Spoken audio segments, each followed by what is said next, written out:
Hello and Assalamualaikum everyone. This is presentation from Group 3 for group assignment subject QAWAID FIQH for Business, and the topic is Al-Darurah Yuzal.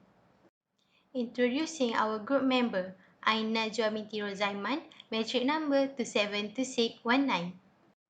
Nur Aina Syuhada binti Azri, metric number 272756. Nur Farazira binti Hishamuddin, metric number 272823. And our last group member is Siti Nur Ilia Balkis binti Alizani, metric number 272824. Assalamualaikum warahmatullahi wabarakatuh. My name is Siti Nur Ilia Balkis binti Alizani and my metric number is 272824. For these presentations, I will present a little bit about QAWAID and FIQH. Literally, the meaning of the QAWAID is al-Qa'idah. In a general, QAWAID and FIQH means that the principle of fiqh that can be applied in different fields of fiqh. It is used in accordance with its own principle, or we know as a legal maxim. Legal maxim is a general principle of fiqh that can be used in various cases. However, this maxim can be presented in a simple format where it consists of a general rules of Sharia in the field of muamalat, jinayat, munakahat, and ibadah. They have the 5 major legal maxim. The first is the matter are determined by intentions. This maxim means that every human action begins with will and intentions. Even if a person cannot do and the actions have a problem, but he has an intentions, then the intention will be punished whether it is a sin and reward for those who intend the goods. Okay, the second legal maxim is what is certain cannot be removed by the dog. Basically, this maxim means something that is certain that cannot be abolished except by definitive proportions. And it cannot be abrogated or abolished by merely suspicions. Or simply, when we wanting to prove the goal or innocence of a person must be accompanied by a solid and definite evidence. Otherwise, he will be charged as per his original statement. And the third legal maxim is hardships begins facility. In general, this maxim definitions is the need to lighten the load and ignore the rules in exceptional circumstances if it's to cause distress. There are 3 types of difficult, which is tolerable hardships, intolerable hardships, and medium hardship. The fourth maxim is the injury must be removed, where it means to cause harm to the others. The human being cannot to hurt themselves to each other, and for those who have intentions of hurting someone for not have any reasons, so the law for the action is unlawful. As legal maxim is custom is authoritative. For this maxim is more to custom, where it refers to human behavior, whether good or bad in bad deeds in the minds of others or according to Sharia. It is a behavior that can be adopted naturally in a general. When Al-Quran and Al-Sunnah do not provide a clear explanations, so uruf or custom is one source of Islamic Sharia rulings. So that mujtahid can apply these legal maxims of QAWAID FIQH to create a new Islamic law based on the current situations such as COVID-19, customary misunderstanding, ibadah, and so on. I think that's all for me. Thank you. I am Aina Najwa. I will explain the related legal maxim about Al-Darurah Yuzal. There are 5 derivative methods for basic methods Al-Darurah Yuzal include. First is harm cannot be removed by harm, so the least amount of harm should take precedence over the most amount of harm. For example, in case of starvation, it is not permitted for a person who wishes to save his life to see someone else food or who also needs to survive. Second, heavier harm is eliminated by performing lighter harm. In full question of various branches of fiqh and ahkam, people take refuge from the hardships of life. In fact, this qaedah has been widely used significant way, which are Yuktar Ahwan Ashari or Akhaf Al-Dara'i. Second, Ida Ta'raf Mafsadat An-Ru'ay Zamahu Madaran Bi Artikab Akhafuma, and Ida Ijtama Al-Aska Al-Akbar. In general, the 3 qawaid above have similar meanings implying that if you have to choose between the devil and the deep blue sea, go with the lesser of two evils. Third, choose the lightest of the two evils, which are facing private harm rather than facing public harm. As an example, in case of monopoly or high prices of some commodities, government officials can fix a price list for them. Next, curbing the damage of money is preferred over taking advantage.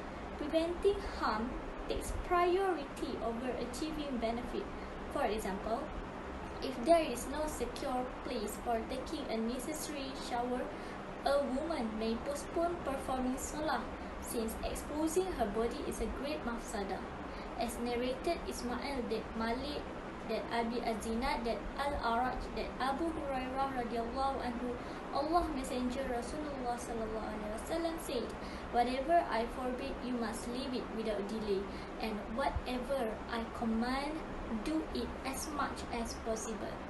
And the last one is harm should be avoided as much as possible. According to the Masalih Mursalah, disadvantage must be avoided by all possible measures without causing as much as possible before suffering difficulty. For example, al-jihad is legalized by the Sharia to prevent the evil of the enemy, and hudud and ta'zir is legally recognized to prevent crime and tighten security against it. As evidence in Surah Al-Anfal ayat 16 means, "And prepare with all your ability to face them with the strength that you have, and from the cavalry that can frighten the enemies of Allah, your enemies and people other than those whom you do not know." Next, based on the guidance and referring to the evidence from the Quran and the Sunnah, the scholars have also listed the various principles, rules of fiqh that can be a guide for the ummah facing current and future challenges. These rules are taken and formulated by Islamic scholars for the purpose of facilitating reference to know the laws of the new question. The advancement of the times with various issues that are always new and evolving is indeed in need of guidance and answers. This is to prove that the teachings of Islam are flexible and relevant for all places and time. Saleh li kulli makan wa zaman.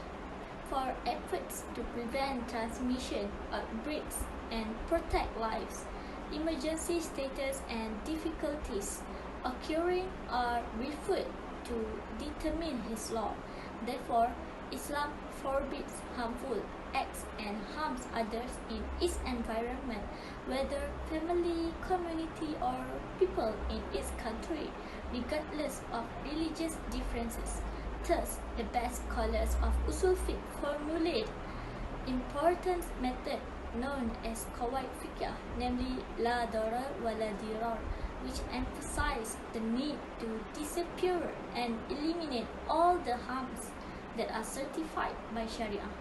This is seen through the verse of the Quran and the Hadith of the Prophet ﷺ, as well as the principles of law in the Sharia, such as Maqasid Sharia, the purpose of Islamic Sharia, or the goal of Islamic teachings, which cannot be compromised in Islam. Sufficient with a clear and simple method according to Islamic law, and the method of QAWAID FIQH called Al-Darurah Yuzal, which is mandatory harm eliminated that avoid and take prevention action, including obeying the instructions of the authorities both in Islam and the government when facing any dangers. It is of course in line with the Quran's words of Allah subhanahu wa ta'ala, namely وَلَا تُفْسِدُوا فِي الْأَرْضِ بَعْدَ إِصْلَاحِهَا وَادْعُوهُ خَوْفًا وَطَمَعًا إِنَّ رَحْمَةَ اللَّهِ قَرِيبٌ مِنَ الْمُحْسِنِينَ. And do not make mischief in the earth after it has been created well. Pray to Him with fear and hope. Indeed, the mercy of Allah is very close to those who do good, in Surah Al-A'raf ayat 56. The prohibition is also mentioned in the hadith narrated by Sa'ad ibn Sinan al-Khudri radhiyallahu anhu that the Prophet sallallahu alaihi wasallam said, "It is not permissible to do harmful deeds and it is not permissible to harm others." Ibn Majah. So as a Muslim who abides the teachings of Islam, avoiding harm and trying not to do harm is necessary and means that person is a Muslim who has an identity and is true to his beliefs and tawakkul. It is because preserving human life is a priority in the Maqasid Sharia. Wallahu a'lam bishawab. Thank you. My name is Noana Shwada Binti Azri. My metric number is 272756. Okay, I will present about the application of Al-Darurah Yuzal in the scope of business, fiqh al-ibadah, medical and jenayah. The first one is the application of Al-Darurah Yuzal in business. Without further ado, let's look at the example one, which when court orders debtor to sell debtor's asset to pay the creditors, so the debtor need to start by sell the movable asset and then sell the immovable property. According to Maxim 39, which states that necessity shall be estimated by the extent thereof. So, darar is measured according to the true proportion. Based on this example, the debtor need to sell the movable property first. Then, if that doesn't enough, he need to sell the immovable property to pay the creditor. Okay, let's look at the second example, which is two people or two persons who join a partnership of a business have to bear the profit and loss according to the agreed share. Based on Maxim 43, it describes how loss requires profit. So whether it is loss or profit, the person need to face it. Okay, let's move on to application of Al-Darurah Yuzal in fiqh al-ibadah. Example 1 is a person should eat the carcass of an animal while he is hungry if there is no halal food at that time to eat. The ability to eat the carcass of these animals was allowed in Islam to save from starvation. From Maxim 38, which describes the necessities of rendering prohibited things permissible. So it is permissible for a person who is hungry or thirsty to eat and drink forbidden things when there is no other halal food or drink at that time. This is to save oneself in order to continue their living. Second example on the scope of fiqh al-ibadah is excessive gargling is circumcised during wudu, but it is makruh for a person who is fasting. This is based on Maxim 81, which it is avoiding detriment takes precedence over bringing about benefit. So the hukum of people who gargle excessively while fasting is makruh because the benefits of maintaining the validity of the fast should be given priority over the excessive gargling during ablution or wudu. Okay, next, the application on the scope of medical. The first example is a pregnant woman has died, but the child in her womb is confirmed to be alive and moving. It is permissible to perform abdominal surgery on a woman for the purpose of saving the life of the baby in her womb. According to Maxim 33, it is stated that a severe harm shall be removed by a lesser harm. It means that if we have no choice but to face the harm, then the law should be choose something that is less harmful. The second example is a doctor who has Parkinson's disease on his hand, which leads to shaking, stiffness and balance, should be dismissed from his career, which is a doctor. Based on Maxim 108, it is stated that private harm shall be tolerated to dispel public harm. Therefore, the doctor with Parkinson's disease should be dismissed because of the risk of committing a mistake while treating the patient. The last scope is jenayah. The first example is someone pushed his friend into the sea to stabilize the boat. So this was to save himself from falling out of the boat and drowning. According to Maxim 34, which says that harm should not be overruled by another harm or by the same harm. The law of murder is illegal because it brings the same harms to both parties which being drawn. Okay, the second example is if a person is forced to drink alcohol, if he does not drink it, he will be killed. Then the alcohol is halal for him. Based on Maxim 33, it is about a severe harm shall be removed by a lesser harm. In accordance with this maxim, the halal law for him to drink alcohol is because the threat of killing is more harmful than the harm of he drinking the alcohol. That's all from me. Thank you. Hi, my name is FAUZIAH. I will present the conclusion part for the assignment. Based on the assignment that we have already done, the topic that we choose is legal maxim Al-Darurah Yuzal. Maxim of law is a general principle of FIQH that can be used in various cases that are under general ruling, and it can also be present in a concise format consisting of general Sharia rules in specific areas related to it. For example, muamalat, jinayat, munakahat, worship, and so on. Among the principles of fiqh outlined by the scholars related to the issue is Al-Darurah Yuzal as stated in the rules. This is where the maxim of the law must be understood that it was revealed on the earth to bring prosperity to mankind. Islam lays down its concept so clearly that no Islamic teaching teach and show the way to harm and danger.